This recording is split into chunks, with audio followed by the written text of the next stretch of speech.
What is up, party people? We have the epitome of content today. We have a trailer discussion / reaction. Yeah, but we got a Star Wars Episode 9 trailer number 2 that was featured at this weekend's D23, the Disney event where hearts were broken. They also pandered to me with Ewan McGregor coming back for an Obi-Wan series. We got some Mandalorian stuff. I haven't watched the Mandalorian trailer yet. I hear it looks pretty good. Sometimes I'll do these like trailer reaction discussions for bigger titles that are coming out. I haven't done one in a little bit, but you know, Star Wars Episode 9, kind of big considering I have the name that I do on YouTube. All right, so I am just getting off of work, so I'm quite late to the party here, but we're gonna go ahead and we're gonna watch this here trailer for Star Wars Episode 9, Rise of Skywalker. So we're gonna get that started in 3, 2, 1, go.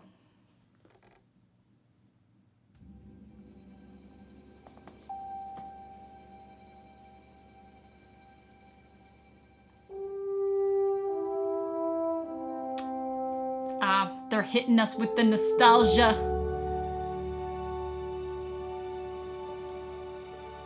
Best scene.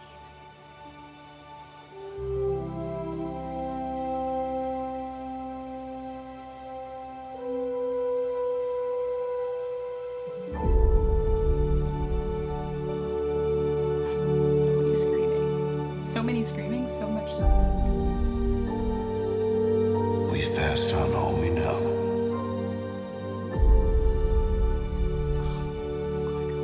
1,000 generations live in you now. Best wedding ever.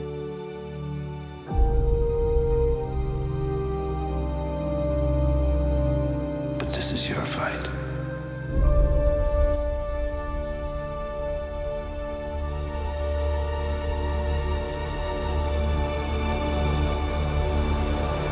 Okay, here's new stuff.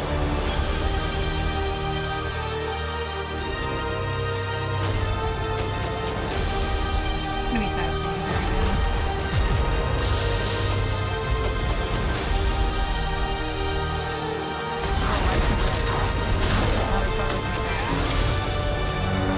Your journey.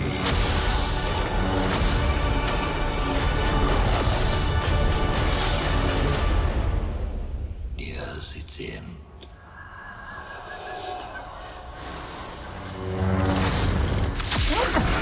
What? Swiss Army saber. Kind of cool.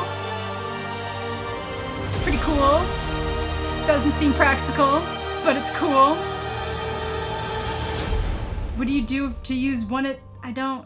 The battle between Rey and Kylo there at the end really reminded me of the Mustafar battle from Episode 3, except obviously it was like ice and water. Okay, it's water. Yeah, it's like water just all around it instead of it being this like molten lava land all around it. It's a very interesting switch up there, but you know, you see they're getting pushed to the ends of the ropes here. The storms are brewing. And then you've got like evil Rey at the end, which I'm assuming based on how it looks, like I'm kind of going back here. Just the way she doesn't look normal, it looks almost like she's painted kind of. It really just strikes me more as like a Luke fighting his demons in the cave type thing. I feel like it's her addressing the dark side, which like already happened in The Last Jedi. She had that whole like multiple, like that mirror sequence basically. So I feel like we've already been there with the Rey and Rey fighting the dark side. So like, but I don't know if I'd want Rey to be evil. Like I feel like there's just so many things in this trailer that this trailer could have been the trilogy. Like if this was a hint to something that was going to happen in a different installment, I would, you know, I'd be on board. But for all this to fit in one movie, it seems like a lot. Like I know that they're kind of in a bind because The Last Jedi is really not a middle movie. That's always been my biggest complaint about it, is that it just feels like it exists. And I know there's a lot of valid complaints about it. I think some people hate on it too much, but it's whatever. I feel like every time a new Star Wars comes out, people hate on it more than they hate on the last one or whatever. I'm not saying it's a great movie. There was a lot of it that I did like, but it didn't feel like a middle part to a movie. So like Attack of the Clones, as much of a weird disaster of a movie that is, though I have a soft spot for the prequels because, you know, I grew up with them, but as much of a disaster as that technically is, at least it's a middle part. It's a solid middle part. And Empire is a great middle part, and it leaves you ready for what's coming next. Whereas like Last Jedi doesn't really feel like it took much from the first movie to build into this one, and I don't have a clear sense of where they were gonna go going forward, which, you know, they brought back JJ for this one. Apparently they've consulted with George Lucas to figure out where they should go with this one. So I feel like they also, as a studio, were kind of at a loss. Especially with the, you know, the massive backlash against the movie from the general public, from lots of different people, both valid, invalid, whatever have you. I feel like they were in a bind, so they had to do quite a bit to get this kind of in line for the epic conclusion that they're looking for. So that's why when everybody's like, are you excited for Star Wars? I'm like, no, like I'm not excited. I'm just like tentatively optimistic. Like there's so much going on in this. Like we've got the Emperor coming back. We've got this whole thing where like it looks like Rey, like I don't think she's going evil, but the fact that there's that whole lightsaber, like it's, if they don't have some kind of big thing to show for there, if it isn't like a really tense moment where she's really struggling to decide what to do next and what's going to happen next, I think that'll be a cheap moment, and it's just going to be like there's a 2-second thing where you got a Swiss Army lightsaber, and it won't actually pay off much in the movie. If they can find a way to make this pay off in the movie, I'm all for it. This looks great.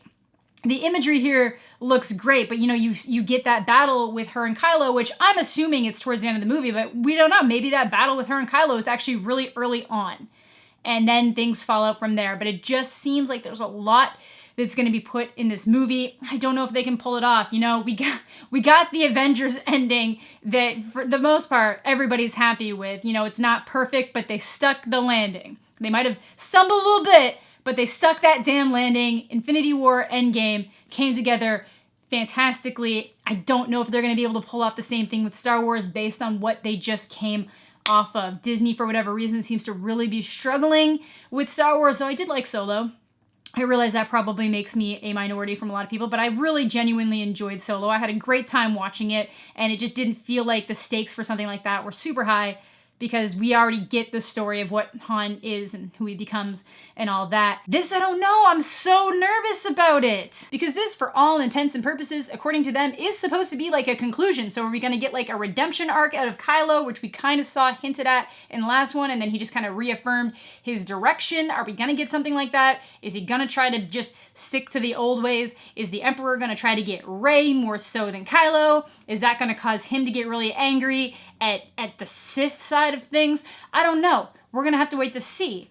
What do you guys think in terms of that? Like, what do you think Kylo's run's going to be? I'm personally of the opinion that obviously they're not going to end it with Rey being on the dark side. I really don't think they're going to end it with Rey being on the dark side. Maybe I'm wrong. Maybe they'll throw everybody for a loop. But knowing Disney's track record with trying to be kind of on the safer side of Star Wars movies, I really doubt that's how they're going to end it. But what do you think they're going to do with Kylo? Are they going to redeem him? Are they going to keep him evil? Is it just going to be some kind of rehash like Blaze of Glory and he goes out exactly like, you know, Grandpa Anakin? I don't know. I just realized I didn't say anything about the other characters. I don't know or care what's going to happen to Finn. They're just kind of there at this point. If I could just have a whole movie of the Jedi stuff, I'd be great with it. Bet you couldn't have guessed that based on my name. But if we could just ignore a bunch of this, like the Rebel stuff, and just really hone in on this, I'd be a happy camper. What's the other guy's name? Poe? Poe. He's all right, I guess. I hope that they have happy lives, but I don't really care what happens to them. Let's continue. I'm really interested to see how they're going to integrate Leia into it. You know, they've said that they're using pre-recorded film. They're not doing anything where they, you know, with like what they did for Rogue One, where they just de-aged and digitally recreated the character. They're not going to do anything like that, you know, in honor of her memory, just because she obviously passed away while these were still being made, but they do have enough footage that was filmed in other movies that they feel like they can build it into this one. But that alone shows you that they didn't really have a plan for this trilogy, and I think that's kind of been painfully obvious from the beginning, but especially once Last Jedi came out. It was very clear that they were like, yeah, just, you know, tell us what story you kind of want to do.